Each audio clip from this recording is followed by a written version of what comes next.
பாவமா?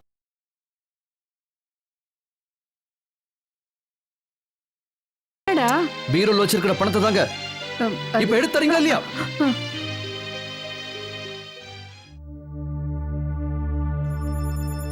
நீங்க நிறைய தானம் தர்மம் பண்றீங்கன்னு கேள்விப்பட்டேன்.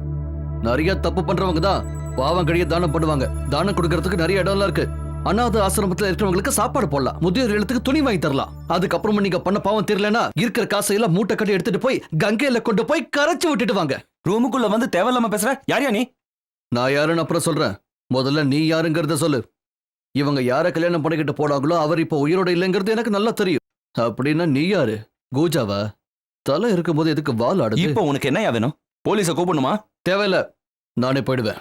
இந்த பாருங்க, இந்த மாதிரி ஒரு பணக்கட்டை தந்து இந்த ஹோட்டலோட மொட்டை மாடியில இருந்து யாராவது என்ன குதிக்க சொன்னா அதையும் செய்யறதுக்கு ரெடியா இருக்கிற ஒரு நிலைமையில தான் நான் இன்னைக்கு இருக்கேங்கிறது உண்மை. ஆனா இந்த பிச்சை காசுக்காக என் மான மரியாதையை விட்டு கொடுக்கறதுக்கு நான் ரெடியா இல்ல. அன்னைக்கு எங்க அப்பா செத்து கிடந்தப்ப அந்த ஊர்லயே எங்க அப்பாவை போஸ்ட்மார்ட்டம் செய்ய வச்சு அவரை இங்க அனுப்பி வச்சதே நீங்க செஞ்ச பெரிய உதவி. உங்க குருவுக்கு நீங்க தந்த குருதட்சணை அதுதான். ஆனா அதோட நிறுத்திக்கங்க. இதுக்கு மேல எங்க கூட ஒட்டி உறவாட நினைக்க வேண்டாம். உங்க மனசுல வேற அபிப்பிராயம் ஏதாவது இருந்தா அதை இதோட மறந்துங்கன்னு சொல்லிட்டு போகதான் வந்தேன். இப்ப நான் யாருன்னு புரியுதுல?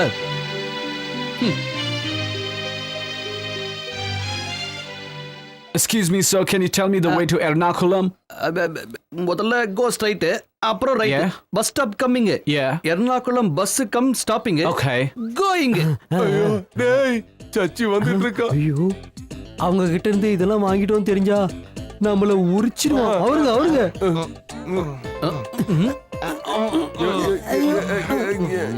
இது வேற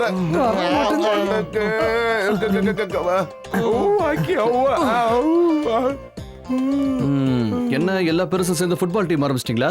யூனிஃபார்ம்லாம் புதுசா இருக்கு. யாரு கோல் கீப்பர்? அது வந்து அதை யாரு பிடிக்கிறாங்களோ அவங்க தான் கோல் கீப்பர். அப்ப நான் பிடிக்கட்டுமா? உண்மையை சொல்லுங்க, என்ன கூத்துது? ரவீந்திரன் சார் பையனை நான் ஃபுட்பால் ஆட வைக்கிறேன்னு சொல்லி யாருக்கிட்டையாவது அட்வான்ஸா வாங்கி அதையும் குடிச்சு தீர்த்தீங்களா? இல்லடா, வழியே வந்து அன்பா கொடுக்கும்போது வேணாம்னு சொல்ல முடியுமா?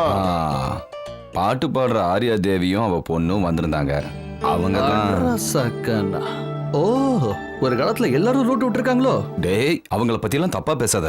உண்மையை சொன்னா ஏன் கோவம் வருது? அவங்கள பத்தி உங்களுக்கு தெரிஞ்ச 4 உருப்படியான விஷயங்களை சொல்லுங்களேன். அந்த அம்மா உங்க அப்பாவோட பாட்டு பாடி தான் பேரும் புகழும் பெற்றாங்கன்றது தெரிஞ்ச விஷயம்தான். ஆனா அதுக்கு பலனை எதிர்பார்த்து அவகிட்ட போய் யாராவது நின்னா அவ என்ன பண்ணுவா?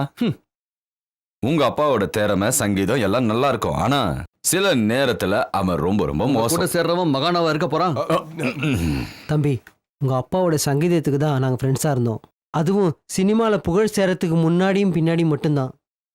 பணம் பேர் புகழ் வந்ததுக்கு அப்புறம் தான் அவரை தோல்ல வச்சு கொண்டாடுறதுக்கு நிறைய பேர் சுத்திட்டு இருந்தாங்க. உங்க அப்பாவோட கெட்ட குணங்கள் மட்டும்தான் உன் நினைவில் இருக்கு.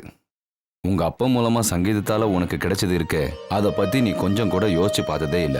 ஒரு கலைஞனான உங்க அப்பா மாதிரியே நீயும் அழிஞ்சு போயிடுவேன்னு நீ நினைக்கிற நினைப்பு இருக்கு. அதுக்கு என்ன காரணம் எனக்கு புரியல. அது சரி, இப்படியே கிராம போனை சுத்தி விட்டு உட்காந்த வாக்குல இடத்த தேய்ச்சிக்கிட்டு இருக்கிற உங்களுக்கு அதை பத்தி தெரிய சான்ஸே கிடையாது. ராத்திரினும் பகல்னு பார்க்காம ஓடி ஆடி வேலை செஞ்சு இன்னைக்கு குடும்பத்தை காப்பாத்துற எனக்கு தான் அந்த கஷ்டமும் வலியும் தெரியும். பெருசா பேச வந்துட்டார். சங்கீதத்தை மறக்க கூடாதான். இவனுக்கு சங்கீதம் தெரியுதா இல்லையோ, சுத்தமா இங்கீதமே தெரியல. இத முதல்ல கேட்டுங்க. ஏய் வேண்டாம், இத எடுக்காத. இத வச்சு நிறைய சாதிக்க வேண்டியது இருக்கு. இருங்க, எங்க போறீங்க? எங்க கேப்ல எஸ்கேப் பாருங்க. இருங்க. என்னால ஓடலாம் முடியாது, எனக்கு இது வேணும். மேனேஜரை கூட்டிட்டு போயிருக்கலாம், அவரை வேற அனுப்பிட்ட. நீ அந்த பொண்ணுதான் இங்க வராளம்மா. தெரியாத இடத்துக்கு பழக்கமில்லாத ஆளுங்களை பார்க்க பாரு. இங்க வந்து உங்க டென்ஷன் கொஞ்சம் கூட குறையலையா? நாம இப்ப அப்படி ஒரு நிலைமையில தாமா இருக்கோம். Good evening madam. வா வா, டியூட்டி முடிஞ்சிருச்சா? இந்த ட்ரெஸ்ல யூ லுக் மோர் கியூட். யூனிஃபார்ம்லயும் கியூட் தான். ஜூஸ் குடிக்கிறியா? ஐயோ வேண்டாங்க, கெஸ்ட் கிட்ட இருந்து எந்த ட்ரீட்டும் வாங்கக்கூடாதுங்கிறதா ரூல். இப்பதான் நீ டியூட்டில இல்லல்ல. பரவாயில்ல, வேண்டாம். ஓகே, நம்ம வெளியே போய் சாப்பிடலாம். சாயங்காலத்துக்குள்ள வீட்டுக்கு போகணும். நீங்க எங்க போகணும்?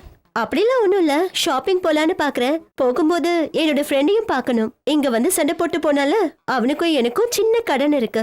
என்னது? ஏண்டி அவளை குழப்பற? நீ எங்கேயும் போக வேண்டாம். நான் சும்மா தான் சொன்னேன், நான் போகாம இங்க இருக்க முடியாது. எங்க போனா உன்னோட ஹீரோவை பார்க்க முடியும்? உனக்கு தெரியாம இருக்காதே. அந்த ஆள் கடல்ல முங்கினா கப்பல்ல தான் பொங்குவான். பார்க்கலாம். செல்ல பிள்ளைகளாம் பணம் கொடுங்க. இப்படி கொடு. Thank you thank you. அடிக்கடி வந்துட்டு போங்க. இன்னைக்கு வசூல் களை கட்டுதே. ஆ. ம்.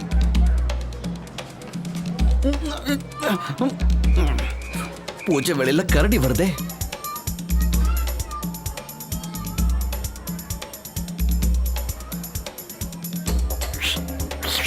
Welcome welcome welcome. Hi hello. இங்க ஒரு சேல்ஸ்மேன் இருக்காரே, சச்சின். என்ன? எந்த ஷாப்ல? ஷாப் பேர் தெரியல. சச்சிதானந்தம். சச்சின்னு கூப்பிடுவாங்க. சாரிங்க, தெரியல.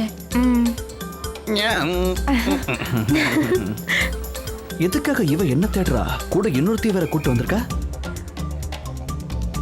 பயத்துல மட்டும் இடிக்காம போங்க.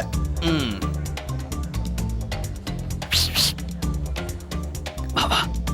நான் தான் வான்றல்ல, வா.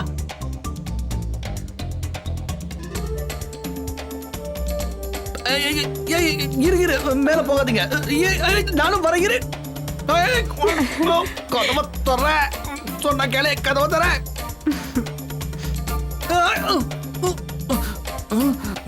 காது கிழிஞ்சிரு போல இருக்க. யாராவது வெளியே இழுத்து விடுங்கப்பா, மூச்சு முட்டுது.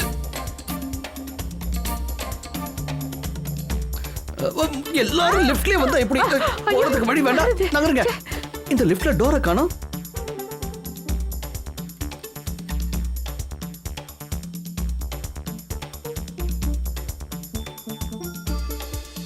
இருக்கிறதுல இதான் மேல் மாடி.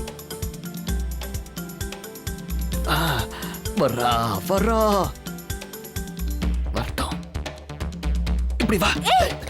என்ன தெரியல?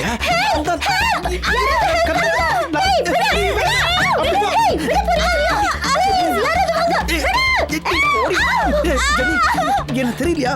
இரு இரு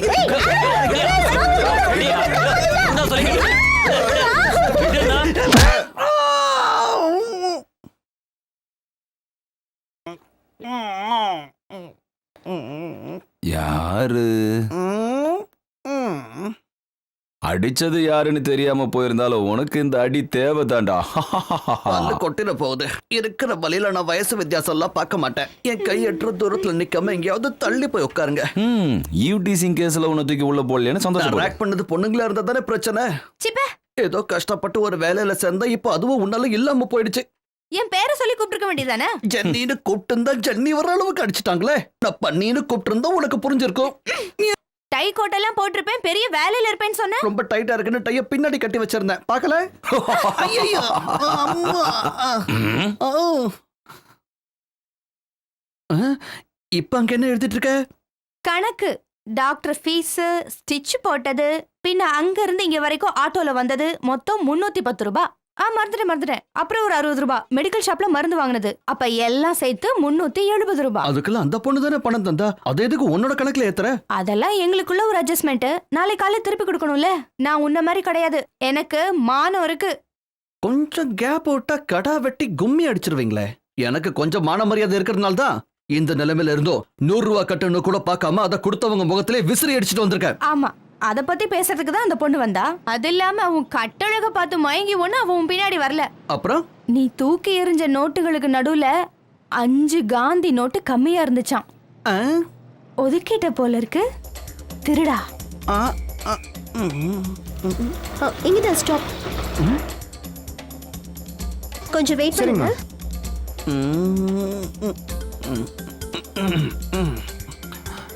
ஹோட்டல் கிட்ட போனதும் தான் ஞாபகம் வந்தது. அதான் ஆட்டோலயே திரும்பி வந்துட்டேன். வணக்கம் சீட்டு பாப்பா. நேத்து இங்க வந்துட்டு போனப்போ அம்மா சொல்லியிருந்தாங்க உங்ககிட்ட நிறைய ரெக்கார்ட்ஸ் எல்லாம் இருக்குன்னு சொன்னாங்க. எங்கது? நான் அதை பார்க்கலாமா? அவ்வளவுதானே, இரு. இதை விட இன்னும் நிறைய வச்சிருந்தேன். கேட்டுட்டு தரேன்னு வாங்கிட்டு போனவங்க எல்லாரும் தொலைச்சிட்டாங்க.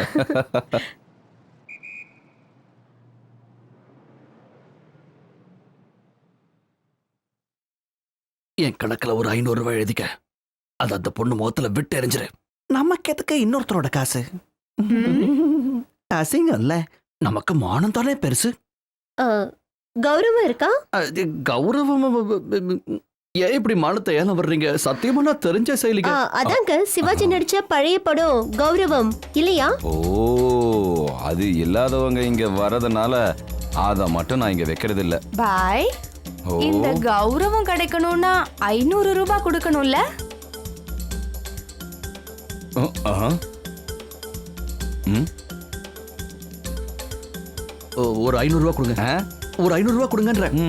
சின்ன பையனாச்சுன்னா நான் பார்க்க மாட்டேன். பலாருன்னு உன் கண்ணத்துல ஒண்ணு வைப்பேன். 500 ரூபாய் என்கிட்ட இருந்தா நான் ஏன்டா இங்க இருக்க? வெறும் பாட்டு மட்டும் தான் என்கிட்ட இருக்கு. தேடி பாருங்க. நீ ஒரு வேலை செய். மெதுவா சொல்லுங்க. நீ ஒரு வேலை பண்ணு. கத்தாம சொல்லுங்க. அந்த 500 ரூபாய்க்கு 2 பெட் எடுத்து கொடுத்துரு. பெட்டை கொடுத்தா பேடம் நினைச்சிட மாட்டாங்களா? இல்லனா வேற ஒரு வேலை பண்ணு. என்ன அடமானம் வச்சு கிடைக்கிற காசை கொடுத்து அனுப்பு. ஏதோ 5-10 தேவைன்னா அப்படி செய்யலாம். எனக்கு 500 ரூபா வேணும். ஏய், இது ரொம்ப ஓவர்டா. அந்த பொண்ணு முன்னாடி என்ன அசிங்கப்படுத்திடாத. கௌரவம் முதல்ல இங்க இருந்ததா? இருந்தது. கொஞ்ச நேரத்துக்கு முன்னாடி தான் வித்தேன். மனசுல என்ன பத்தி என்ன நினைச்சிட்டு இருக்க? உனக்கு ஏதாவது என்கிட்ட சொல்லணும்னா அதை நேரடியா சொல்லி இந்த மாதிரி சுத்தி வளைச்சு பேச வேணாம். பொடி வச்சு பேசினா நான் பயந்துருவேன் நினைச்சிட்டு இருக்கியா? எனக்கு இந்த மாதிரி மறைமுகமாலாம் பேச தெரியும். அந்த இருந்தா பேசி காட்டட்டுமா? ஏதோ என்ன நடுவுல நிக்க வச்சுட்டு ஆளாளுக்கு கௌரவம் கௌரவம்னு ஏல வர்றீங்க. 500 ரூபாய்க்கு மூட்டையாவது தூக்கிட்டு வந்து தந்துருவேன். மூட்டை தூக்கியாவது 500 ரூபாய் தந்துருவேன். உன்னை அப்புறம் வச்சுக்கிறாண்டி ராட்சசி. சார் நிக்கிறது நிக்க முடியல, அப்படியே படுத்து தூங்க. இந்த பக்கம் வேலை இல்ல. தப்பான பக்கம் போய் ரத்தம் வந்துருச்சு. அண்ணே ஹாஸ்பிட்டலுக்கு போனோம். அப்படியே வண்டியை விட பார்க்கலாம். கொஞ்சம் ஆடாம அசையாம ஓட்டிட்டு போங்க. ஸ்விட்ச் பிரிஞ்சிருச்சுன்னா மூக்கு பிச்சுக்கிட்டு வந்துடும்.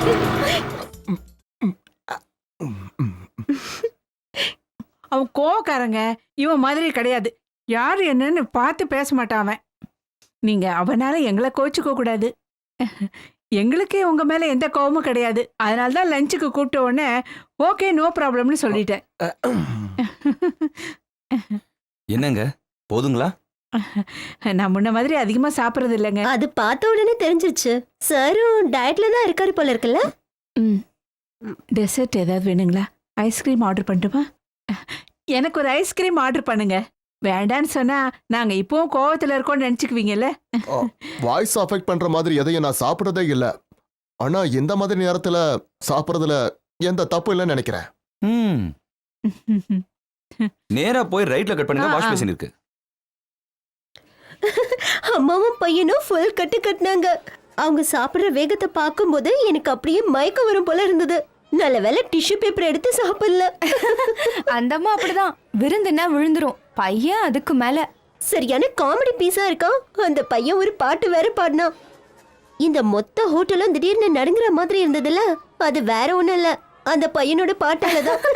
ரவீந்திர சாரோட சங்கீத ஞானம் அவனுக்கு கிடைச்சிருக்குன்னு தான் சொல்லிட்டு இருக்கான் டாடி மாடு. ஆனா ரவீந்திர சாரோட டேலண்ட் அப்படியே இருக்கிறவன் இன்னொருத்தன் இருக்கான். அவனோட அண்ணன் அதங்க சச்சின். சொல்லி என்ன பிரயோஜனம்? அடம், அவ்வளவும் அடம். பாத்ரூம்ல கூட பாட்டு பாட மாட்டாரு.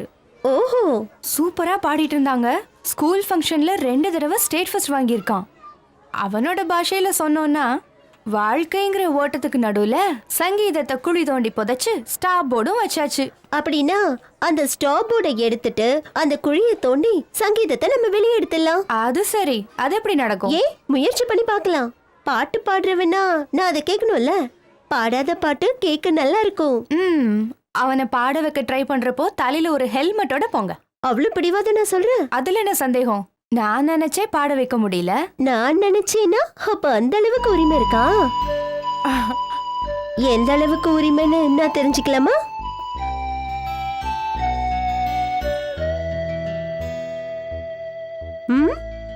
அந்த ஆளை பத்தி பேசும்போதே அருவி மாதிரி கொட்டுற. என்ன விஷயம்? என்ன விஷயம்? ஒன்னும் இல்லையே. ஏதோ ஒரு ஸ்மெல் வருதுல்ல? என்ன ஸ்மெல்? ஏதோ மயக்கிற மாதிரி ஒரு ஸ்மெல். காதல் வசந்தம்.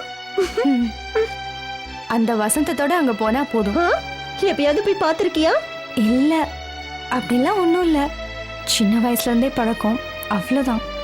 ஹலோ, நீ பேசுற விதத்துல இருந்தே தெரியுது ஏதோ விஷயம் இருக்குன்னு. இல்ல சங்கீதத்தை குழியில போட்டு மூடி ஸ்டாப் போர்ட் வச்ச மாதிரி நீ அதுக்காக ஸ்டாப் போர்ட் வச்சிட்டியா? நான் போறேன், எனக்கு வேலை இருக்கு. நில்ல நில்ல, இத கண்டுபிடிக்கக்கூடிய மெட்டல் டிடெக்டர் என்கிட்ட இருக்கு.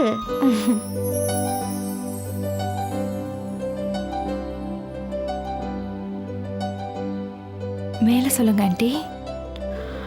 எப்பவோ கேட்டு மறந்த ஒரு பாட்டுக்காக ரொம்ப ஆவலோட அவ காத்துக்கிட்டு இருப்பா. அழகான நிலா வெளிச்சத்துல பனி பொழிஞ்சிட்டு இருக்கும்.